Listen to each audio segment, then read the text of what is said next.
আমি হিজাব পরবো না নিকাব পরবো সেটাও আমার ব্যক্তিগত বিষয়। এই বিষয়ে তার কোনো বলার অধিকার নাই।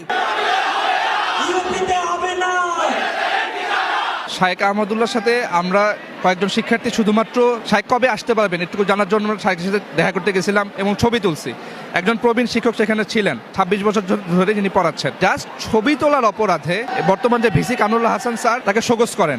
ভার্সিটিতে আমরা আমাদের যৌক্তিক দাবিগুলো আদায়ের জন্য যখন আমরা আন্দোলন করতেছি, সেই সময় তারা আমাদেরকে আবারও সেই উগ্রবাদী ট্যাগ দিচ্ছে। এটা তো তার কোনো রাইটস নেই এভাবে কথা বলার।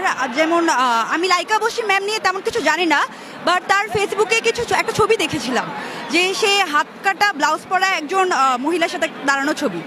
এখন হাত কাটা ব্লাউজ পরা মহিলার সাথে আমার কোনো সমস্যা নাই, সেটা তার ব্যক্তিগত ব্যাপার যে সে কি পরবে।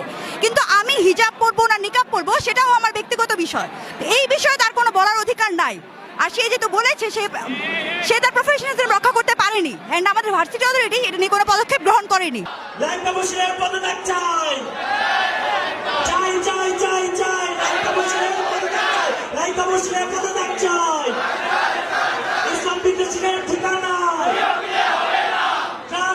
সুবিধা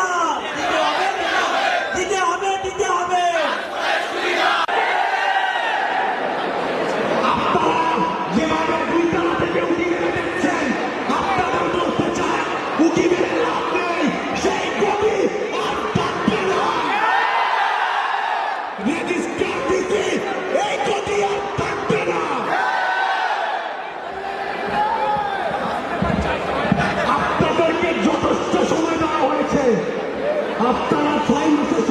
শায়েক আহমদুল্লাহর সাথে আমরা কয়েকজন শিক্ষার্থী শুধুমাত্র শায়েক কবে আসতে পারবেন এটুকু জানার জন্য শায়েকের সাথে দেখা করতে গেছিলাম এবং ছবি তুলছি।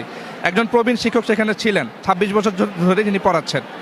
এরকম একজন শিক্ষকের জাস্ট ছবি তোলার অপরাধে বর্তমান যে ভিসি কামরুল্লাহ হাসান স্যার এবং রেজিস্ট্রার মিলে তাকে শোকজ করেন এবং সেই শোকজটা করেন কনফিডেন্সিয়ালি, এবং সেটা পরীক্ষা চলাকালীন সময়ে করেন যাতে কেউ জানতে না পারে তাদের দুঃসাহস এবং তারা কতটা ধূর্ত হলে তারা এইভাবে ইসলামোফোবিয়া প্রদর্শন করে।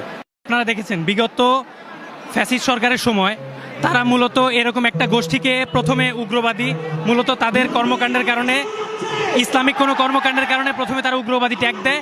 তারপরেই ঠিক পরপরই আমরা দেখেছি এই সমস্ত ভাইদেরকে জঙ্গিবাদী বা কিছু একটা ট্যাগ দিয়ে তাদেরকে গুম করে, এবং আমরা দেখেছি অনেকে খুনও করেছে। তো সেই একই কালচার, সেই একই সিলসিলা আমরা আবার দেখতে পাচ্ছি। আমরা আমাদের বোনদের হিজাব নিকাব নিয়ে প্রতিবাদ করার কারণে ভার্সিটিতে আমরা আমাদের যৌক্তিক দাবিগুলো আদায়ের জন্য যখন আমরা আন্দোলন করতেছি, সেই সময় তারা আমাদেরকে